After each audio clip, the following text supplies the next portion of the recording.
Bonjour à tous. J'ai quelques blagues salaces pour vous aujourd'hui. 3 femmes débattaient de la largeur de leur trou privé.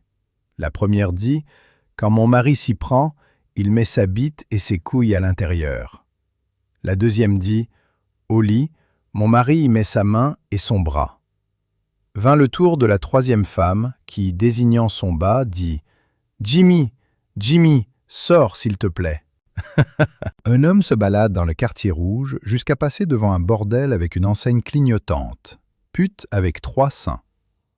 L'homme, un peu intrigué, se dit « C'est peut-être une expérience unique. » Il entre et s'adresse à l'homme derrière le comptoir. « Je voudrais voir la pute aux 3 seins. »« Êtes-vous sûr de pouvoir vous l'offrir ? Ça coûte 1000, » répond le proxénète. Mais l'homme, surexcité, sort son portefeuille et paie. Il est conduit par un escalier de 3 marches jusqu'à une petite pièce sombre à l'arrière. Il ouvre la porte et la voit. La pièce est sombre, mais en s'approchant, il les voit. 3 seins. L'homme passe la nuit de sa vie. Le lendemain, repassant devant la même maison close, repensant à sa nuit, il entre et paie encore 1000 $. Il monte les 3 marches jusqu'à la petite pièce sombre. Comme la veille, elle l'attend. Mais en s'approchant, il voit que quelque chose ne va pas. « Hé, vous aviez 3 seins hier, » dit-il. Elle sourit et répond « À quoi vous attendiez-vous, chérie? On ne peut vider un furoncle comme ça qu'une fois. » Lors de ma première visite à Las Vegas, j'ai décidé de m'offrir une nuit d'opulence à l'hôtel. Mais le lendemain matin, à la sortie, on me remit une facture de 250 $.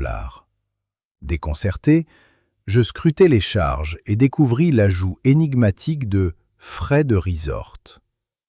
Perplexe, je me tournai vers la réceptionniste pour en connaître le but.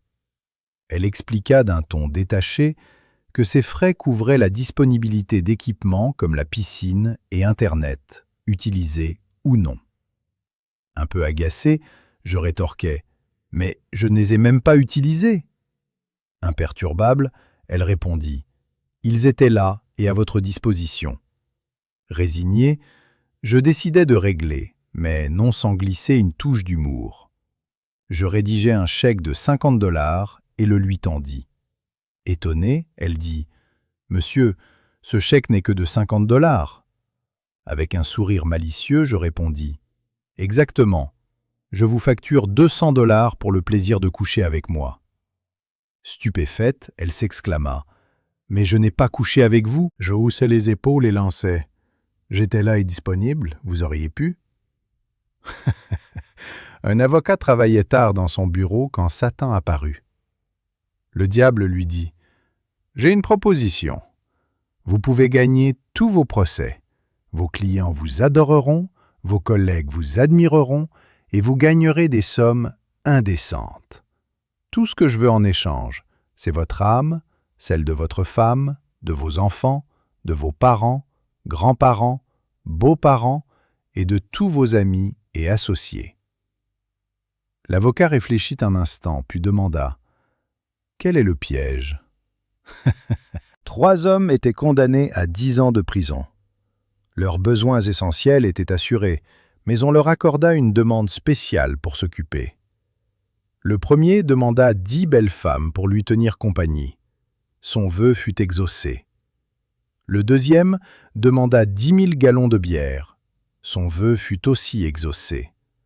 Le troisième demanda 50 000 paquets de cigarettes.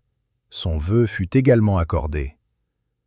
10 ans plus tard, jour de leur libération, à l'ouverture de la première porte, une horde d'enfants en sortit en courant. À la deuxième, l'homme était encore ivre, tenant à peine debout. Enfin, ils ouvrirent la troisième porte pour trouver l'homme assis, l'air contrarié. Il s'exclama « Vous avez oublié de me donner un briquet ?» Une femme cherchait un animal de compagnie. Elle entra dans une petite animalerie et expliqua son besoin au vendeur. Réfléchissant, il dit « J'ai exactement ce qu'il vous faut, madame. » Il disparut à l'arrière-boutique et revint avec un adorable petit chiot. « Ce chien est spécial. Il peut voler, dit-il en lançant le chien en l'air. Il se mit à flotter avec grâce. Mais il a un défaut. Dès que vous dites « mon », il mange ce que vous mentionnez ensuite. Regardez. Mon pomme. La dame regarda stupéfaite le chien foncer sur le vendeur et dévorer une pomme sortie de sa poche. « Il est mignon et si inhabituel. Je le prends, dit-elle. De retour chez elle, elle s'exclama. « Chérie, regarde l'animal intelligent que j'ai acheté aujourd'hui. Il peut voler. » Son mari regarda le chien et remarqua. « Voler mon cul. »